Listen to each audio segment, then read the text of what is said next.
నమస్తే, నేను మీ అశ్విని కుమార్. ప్రశాంత్ కిషోర్ గత 48 గంటలుగా ఆంధ్రప్రదేశ్లో మాత్రం జోరుగా చర్చ జరుగుతోంది. ఎన్నికల ప్రచారం కన్నా కూడా ఇరు పార్టీలు, వైఎస్ఆర్ కాంగ్రెస్ పార్టీ, తెలుగుదేశం పార్టీ మాత్రం సోషల్ మీడియాలో ప్రశాంత్ కిషోర్ అన్న వ్యాఖ్యల మీద హైదరాబాద్లో న్యూ ఇండియన్ ఎక్స్ప్రెస్ కాన్క్లేవ్లో సంబంధించినప్పుడు ప్రశాంత్ కిషోర్ ఇచ్చిన స్టేట్మెంట్ మీద అయితే పెద్ద ఎలక్షన్ క్యాంపెయిన్ మెయిన్ దీని మీద అన్నట్టు నడుస్తుంది ప్రస్తుతం ఆంధ్రప్రదేశ్లో. వైఎస్ఆర్ కాంగ్రెస్ పార్టీ ఖండించడం, తెలుగుదేశం పార్టీ ఇదే నిజమైన సర్వే, లేదా ప్రశాంత్ కిషోర్ అన్న స్టేట్మెంటే ఇదిగో జగన్ పని అయిపోయిందని. ప్రశాంత్ కిషోర్ నేను గత 2 నెలల కిందట కూడా ఐటెంలు పెట్టాను, పీకే జగన్ ఓడించగలడా అని చెప్పి ఒక ఐటెం కూడా పెట్టాను నేను డిసెంబర్ నెలలో. అందరికీ తెలిసిందే, బహిరంగ రహస్యమైన కూడా ప్రశాంత్ కిషోర్ 2022 నుంచి కూడా దూరంగా ఉంటూ వస్తున్నాడు ఈ ఎన్నికల పొలిటికల్ స్ట్రాటజీకి సంబంధించి. అయితే ప్రశాంత్ కిషోర్ శిష్యుడే రాబిన్ శర్మ తెలుగుదేశం పార్టీకి ఆంధ్రప్రదేశ్లో చేస్తున్నాడు, అట్లాగే రిషి వైఎస్ఆర్సీపీకి చేస్తున్నాడు. ప్రశాంత్ కిషోర్ ఎన్నికల్లో ఈ స్ట్రాటజీస్కి దూరంగా ఉన్నప్పటికీ కానీ లోకేష్కి సంబంధించిన యువకులం రూట్ మ్యాప్ అంతా ఇచ్చింది కూడా ప్రశాంత్ కిషోరే. అంతేకాకుండా 2024 ఫిబ్రవరిలో ప్రశాంత్ కిషోర్ కాంగ్రెస్ వ్యూహకర్త సునీల్ కనుగోలు, రాబిన్ శర్మ జూమ్ మీటింగుల ద్వారా హైదరాబాద్లో కలుసుకున్నారు. తర్వాత ప్రశాంత్ కిషోర్ చంద్రబాబు నాయుడు కూడా కలిశాడు. సో దీన్ని బట్టి అర్థమవుతుంది ఏంటంటే ప్రశాంత్ కిషోర్ ఇండైరెక్ట్గా తెలుగుదేశం పార్టీకి పనిచేస్తున్నట్టే.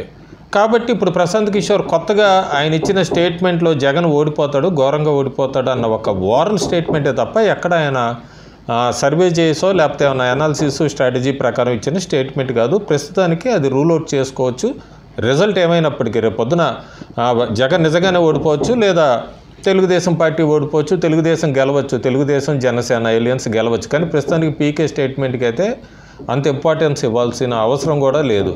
అయితే రకరకాల సర్వేలు వస్తూనే ఉన్నాయి. చాలా సర్వేలు, కొంతమంది కేవలం ఆంధ్ర అసెంబ్లీ ఎన్నికలకు సంబంధించి కొత్త ఏజెన్సీ స్టార్ట్ చేశారు, కొంతమంది తెలంగాణ అసెంబ్లీ ఎన్నికలప్పటి నుంచి, ఇంకొన్ని ఏజెన్సీస్ కొత్తగా కర్ణాటక అసెంబ్లీ ఎన్నికలప్పటి నుంచి ఒక కొత్తగా ప్రైవేట్ ఏజెన్సీ స్టార్ట్ చేసుకున్నారు. వాళ్ళు కూడా ముందుగా కొంతమంది అభ్యర్థులకు వాళ్ళ సొంత డబ్బులు ఖర్చు పెట్టుకొని చేసి ఆ తర్వాత అభ్యర్థులను అప్రోచ్ అవ్వటము, తర్వాత ఒక పార్టీకి బెండ్ అవ్వటం, ఇదంతా కూడా 2 తెలుగు రాష్ట్రాల్లో నడుస్తుంది.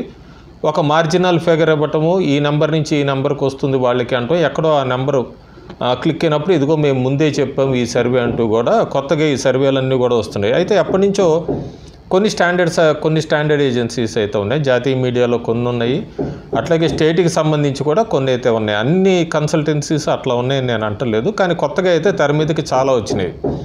గత కొన్ని సంవత్సరాలుగా ఇస్తున్న మెయిన్ సర్వే ఏజెన్సీస్ కానీ నేషనల్ మీడియాకి సంబంధించినవి కానీ ఆంధ్రప్రదేశ్లో డిసెంబర్ నుంచి చూసుకుంటే మాత్రం డిసెంబర్ నుంచి ఫిబ్రవరికి చూస్తే చాలా మార్పులు వచ్చినాయి. డిసెంబర్లో ఆంధ్రప్రదేశ్లో వైఎస్ఆర్సీపీకి మార్జిన్ ఎక్కువ ఇచ్చిన జాతీయ సర్వేలు కానీ కొద్దిగా పేరొందిన సర్వేలు కానీ ఆ ఫ్లక్చుయేషన్ అయితే ఇస్తూ వచ్చారు. ఫిబ్రవరికి వచ్చేటప్పటికి, మార్చి మొదటి వారంకి వచ్చేటప్పటికి అయినా కూడా ఆ వైఎస్ఆర్సీపీ అధికార పార్టీకే ఎడ్జ్ కింద ఇస్తున్నారు.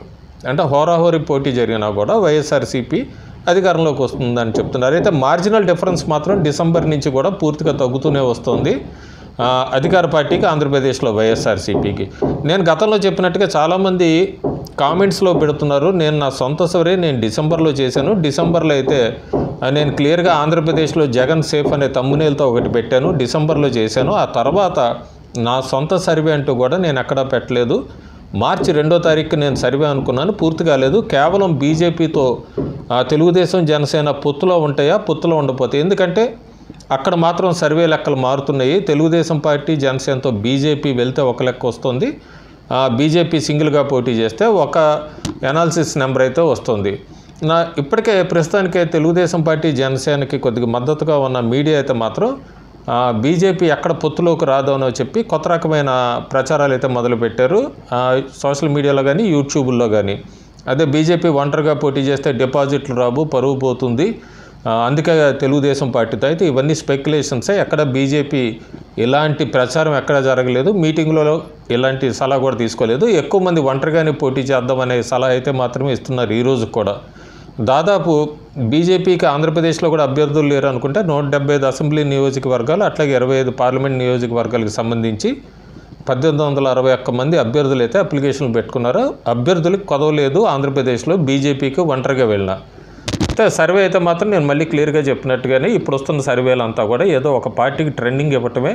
నేనైనా ఎక్కడైనా గతంలో రాంగ్ ఇచ్చి ఉండొచ్చు. ప్రస్తుతానికైతే నా అనుభవం ప్రకారం అభ్యర్థులు డిక్లేర్ అయ్యి ముక్కోనొప్పు పోటీనా అంటే కాంగ్రెస్ కమ్యూనిస్ట్ పార్టీలు కలిసి వెళ్తున్నాయి ఆంధ్రప్రదేశ్లో, జగన్ ఒంటరిగా వెళ్తున్నాడు, తెలుగుదేశం పార్టీ జనసేన ఒకటా బీజేపీతో వెళ్తుంది అనేది అయితే మాత్రం క్లియర్గా అప్పుడు కానీ క్లియర్ పిక్చర్ రాదు. ఈ లోపల ఎవరు ఊహాగానాలు వాళ్ళవే, తెలుగుదేశం గెలుస్తుందా వైఎస్ఆర్సీపీ గెలుస్తుందా అన్నది. ఈ లోపల ఇండియా టీవీ సిఎన్ఎక్స్ సర్వే వచ్చింది. ఇండియా టీవీ సిఎన్ఎక్స్ సర్వే కూడా ఎందుకు పెడతానంటే కొద్దిగా వాళ్ళు చేస్తూ ఉంటారు సర్వే, ఎప్పటి నుంచో చేస్తున్నారు, చాలా వరకు దగ్గర అయ్యారు, కొన్ని తప్పిదాలు కూడా జరిగినాయి. ఎప్పుడైనా ఈ సర్వేలో 2 to 3% మార్జినల్ ఎర్రర్స్ ఉంటాయి. అదే నాది కూడా తెలంగాణలో తప్పింది 1.87తో. బట్ వీళ్ళు ఎప్పటి నుంచో చేస్తున్న సర్వే కాబట్టి ఆ రిజల్ట్స్ ఏంటి అనేది బయట ఈ వీక్షకులకి షేర్ చేసుకుందాం. వీళ్ళ లెక్క ప్రకారం అయితే ఆంధ్రప్రదేశ్లో పార్లమెంట్కి చేశారు. పార్లమెంట్కి చేసినప్పుడు 20 స్థానాలు ఉన్నాయి ఆంధ్రప్రదేశ్లో. లోయర్ ఆంధ్ర అని చేశారు, రాయలసీమ అని చేశారు, అప్పర్ ఆంధ్ర అని చేశారు. అది నాకు తెలిసి ఉత్తరాంధ్ర అట్లా అయి ఉండాలి, వాళ్ళు అట్లా ఇచ్చారు. రాయలసీమలో అయితే 7 స్థానాల్లో వైఎస్ఆర్సీపీకి 5 వస్తాయని, టీడీపీకి 2 వస్తాయని, అట్లాగే లోయర్ ఆంధ్రాలో 8 స్థానాలు ఉన్నాయని, టీడీపీ 4 స్థానాలు గెలుచుకుంటుంది, వైఎస్ఆర్సీపీ 4 స్థానాలు గెలుచుకుంటుందని, అప్పర్ ఆంధ్రాలో 10 ఉన్నాయి, వైఎస్ఆర్సీపీకి 6, టీడీపీకి 4. వీళ్ళ లెక్క ప్రకారం అంచనా ప్రకారం మొత్తం ఆంధ్రప్రదేశ్లో 15 వైఎస్ఆర్సీపీ 15 పార్లమెంటు స్థానాలు గెలుస్తుంది, తెలుగుదేశం పార్టీ 10 పార్లమెంట్ స్థానాలు గెలుస్తుందని చెప్పి వాళ్ళు అనాలిసిస్ ఇచ్చారు. అయితే ఇక్కడ మనం చాలా కీన్గా గమనించాల్సింది ఏంటంటే జాతీయ మీడియాలన్నీ కూడా డిసెంబర్కి ఇచ్చిన ప్రొజెక్షన్ ఆంధ్రప్రదేశ్లో మారుతూ వస్తున్నాయి. ఒకప్పుడు వైఎస్ఆర్సీపీకి ఎడ్జ్ కింద ఆల్మోస్ట్ 24, 23 అలా ఇచ్చినవన్నీ కూడా 17 అట్లా ఇచ్చినవన్నీ కూడా 15కి అయితే వైఎస్ఆర్సీపీని రిస్ట్రిక్ట్ చేస్తున్నాయి. నేను కూడా ఫిబ్రవరి మొదటి వారంలో పెట్టిన ఆంధ్రప్రదేశ్ సర్వేలు అయితే నా నెంబర్ కూడా 17 దగ్గర ఆగింది పార్లమెంట్ స్థానం. 8 టీడీపీ జనసేనకి ఇచ్చాను. ఫ్రెష్ సర్వే క్యాండిడేట్లు వచ్చాక ఇస్తాను. ప్రస్తుతానికైతే మాత్రం వైఎస్ఆర్సీపీకి టీడీపీ జనసేనకి అయితే మాత్రం హోరాహోరీ ఉండబోతుంది. అంటే 3% డిఫరెన్స్ అయితే కనబడుతుంది.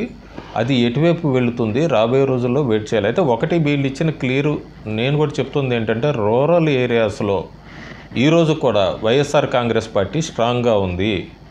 బీసీ, ఎస్సీ, ఎస్టీ మైనారిటీస్ అంతా కూడా జగన్ వైపే చూస్తున్నారు. లబ్ధిదారులందరూ జగన్ వైపే చూస్తున్నారు. సంక్షేమ పథకాలు, వెల్ఫేర్ స్కీమ్స్ అనేది జగన్ మా ఖాతాలో వేస్తున్నాడు. రేపు పొద్దున చంద్రబాబు నాయుడు జనసేన వస్తే మాకు ఆ క్రెడిబిలిటీ, ఆ నమ్మకం ఏంటి వాళ్ళు ఇస్తారన్నది, ఇక్కడ మేము సేఫ్గా ఉన్నామన్నది ఇంకా మనకి రూరల్ ఏరియాలో కనబడుతుంది. అర్బన్ ఏరియాలో మాత్రం ఖచ్చితంగా ఫ్యాన్కి ఎదురుగాలి వీస్తోంది.